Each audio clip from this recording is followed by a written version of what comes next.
Make sure you had your bathroom break. The next one we're going to do, once you're ready, is technologies of the electronic cage, not age. The electronic cage. So just tell me when you're ready. Are we recording soon? Okay. Okay, everybody.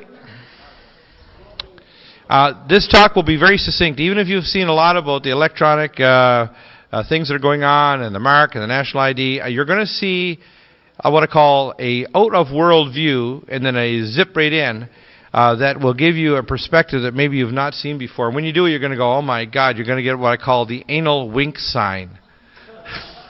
Like, holy shit kind of sign.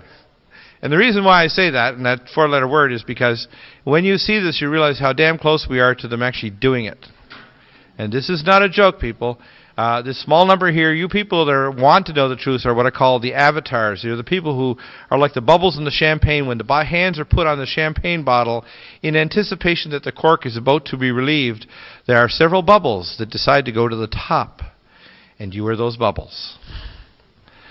The next group are what I call the change shapers. They're the people that the next wave, I call the vast majority of the sheeple, keep their eyes locked on the back end of the change shapers. Now, they're not necessarily innovators, but they're the people that whatever the change shapers do, everybody else follows the back end of that sheep, and they do it.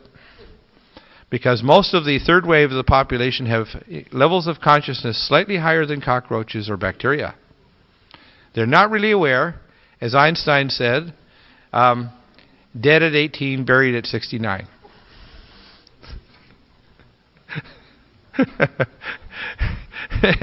I'm going to use that quote that you gave me earlier there, Mark. That was good. I thought, that's good. And I'm fully capable of trading my quotes with theirs too. So I'm going to keep it in this mode, so hopefully you'll see it all. Technologies of the electronic cage is kind of, I try to use these one-liners. There's basically 4 abused technologies: mind control and influencing. And if you look at the book recently by Dr. Nick Begich, you've got to get this book. We have it on clayandIron.com. That's CLAYAND iron.com. And you can also get it at...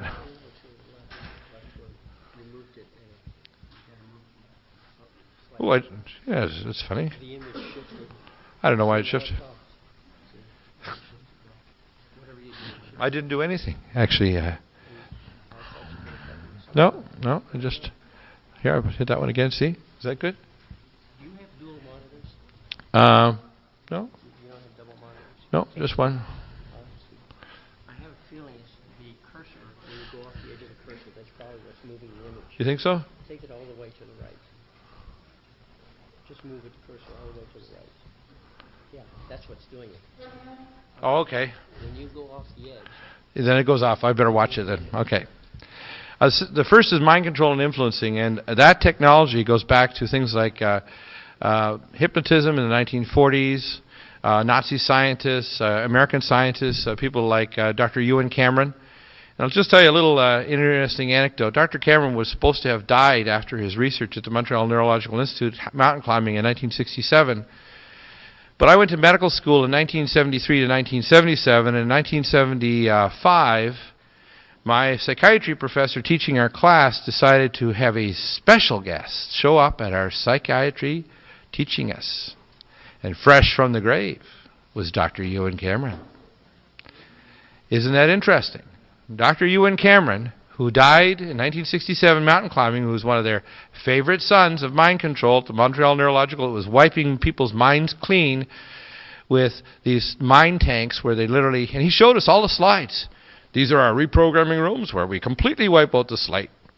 And this is a big tall guy. He's a big strapping Scottish guy who must have been about 6'5", 6'6" at least.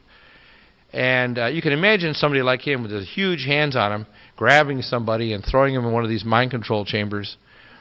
And what they used to do basically is total isolation chambers with sound and light and everything until finally the person became a flaccid, empty vessel to be reprogrammed into whatever they wanted. And of course these technologies were used Supposedly during the Korean War and afterwards, they used Reichian reprogramming using sexual or using pain and suffering or threats. They use these same technologies with sound and light and so on in Gitmo and in Abu Ghraib in Iraq. The next evil technology is biometric tracking. And it's not just RFID chips that are passive that can be tracked at 120 centimeters from the reader. These are active chips that can be tracked from space. And the global chipset is tracked from the GPS system in Colorado Springs at Schriever Air Force Base Falcon, which is the most secure military facility on the planet. It's 3 higher levels of security than NORAD. Nanotechnologies. They want to alter your genetics. They're altering your food now. These GMO foods, I call them GNO Franken foods. And the new nanotech foods are 10 times even more dangerous than the nanotech genetically modified Franken foods. And then quantum computing. And you have to see how they all tie together. So, there's a circle of the electronic cage. And you look at the first, you see the RFID chip at the top, biometric ID. And those biometric IDs, and I was told this is the way the technology is going to work. They're going to have what's called an opening code to your database, which will be in this huge quantum array, but they'll have it dispersed in other databases. And a lot of the data will be carried on the card that can be read by a reader. The opening code, this is actually what I was told back in 1998, would have something like 3 sixes. First 6 would be a mesh barcode, which will identify where you are on the planet with 99 blocks on the Earth, 99 smaller blocks and 99 smaller ones will identify exactly where you reside. Second would be your age and year, month, day, and international dating system. And the third would be a number based on genetic subtype for your DNA haplotype for transplantation. So based on your numbers, they could know immediately if your organs could be taken and transplanted to someone else. Just like they do in all the prison systems and Laodai camps in China, which is the most favored satanic nation. Next step is quantum computing. When you have these teraflop supercomputers like Big Blue here in California, and even more powerful ones that they won't talk about, like the gallium arsenide supercomputers made with chips that are kept supercooled at 200 degrees Kelvin below zero, that can make 100,000 times more calculations than a Cray 4 computer that has more computing power than all the computers in history.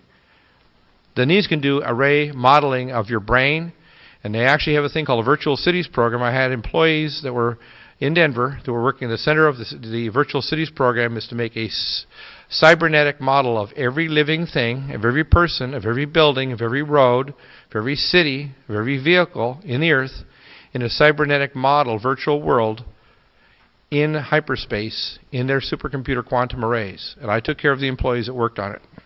They have it to a tolerance of less than half a centimeter for every single building and every road on the planet.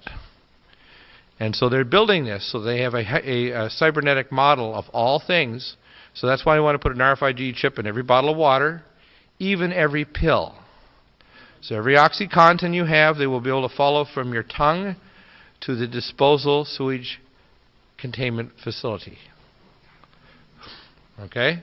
That's the kind of control they're talking about. Predictive modeling.